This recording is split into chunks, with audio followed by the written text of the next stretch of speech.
ایک چیز کا فیصلہ کر لو کہ گھما پھرا کے بات نہ کرو، اسٹریٹ فارورڈ ہو کے بات کرو، اللہ تعالیٰ تمہیں حقیقی معنوں میں ان غلامی سے آزادی دلائے گا۔ اگر تم اسٹریٹ فارورڈ رہو، یاد رکھنا کہ ہمیشہ تاریخ انہی لوگوں کو زندہ رکھتی ہے جو حریت پسند ہوتے ہیں، ڈٹ جاتے ہیں۔ بوٹ پالش کرنے والے اور تلوے چاٹنے والوں کی تاریخ میں کوئی جگہ نہیں ہے۔ یہ بات یاد رکھنا کہ بڑے بڑے گورنر آئے، ان کا جنازہ پڑھانے کو کوئی تیار نہیں ہوتا تھا، اور ایک 8,000 کمانے والے ایلیٹ فورس کے سپاہی کے نماز جنازہ سے دنیا واقف ہے۔ تاریخ ہمیشہ حریت پسندوں کو یاد رکھتی ہے، تاریخ ہمیشہ غازیوں کو یاد رکھتی ہے، تاریخ ہمیشہ ظلم اور فرعونیت کے سامنے ڈٹ کے کھڑے رہنے والوں کو یاد رکھتی ہے۔ دوستان ذی وقار، معیشت کا مسئلہ ہے، یہ کوئی مسئلہ نہیں۔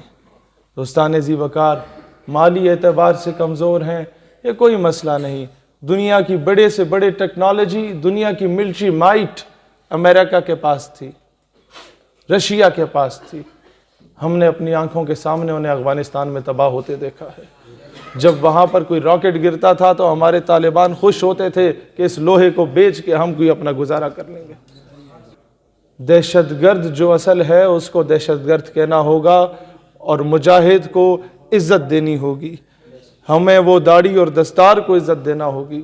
ہمارے بڑے بڑے آفیسرز میس میں، ہمارے بڑے بڑے سرینا اور اس طرح کے ہوٹلز میں جو شخص آپ کے لیے دروازہ کھول کے آپ کو ویلکم کرتا ہے، اس کے سر پہ دستار ہوتی ہے، اس کے جسم پہ شیروانی ہوتی ہے، یا اس نے داڑھی مونچھ رکھی ہوتی ہے۔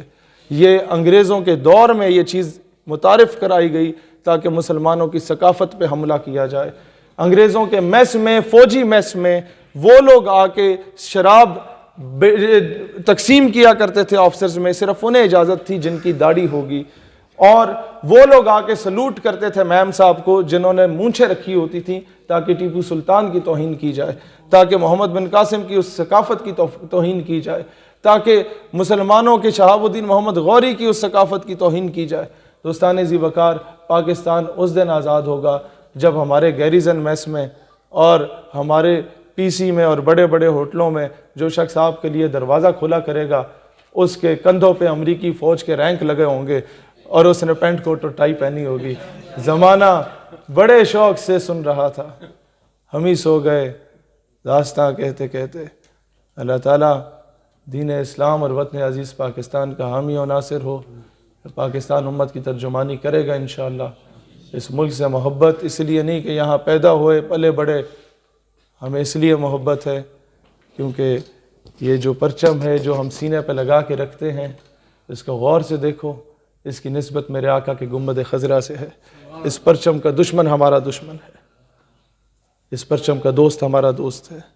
پاکستان واحد ریاست ہے ریاست مدینہ کے بعد جو اسلام کے نام پہ بنی، اگر اسلام کے نام پہ نہیں چل رہی تو آپ کا اور میرا قصور ہے۔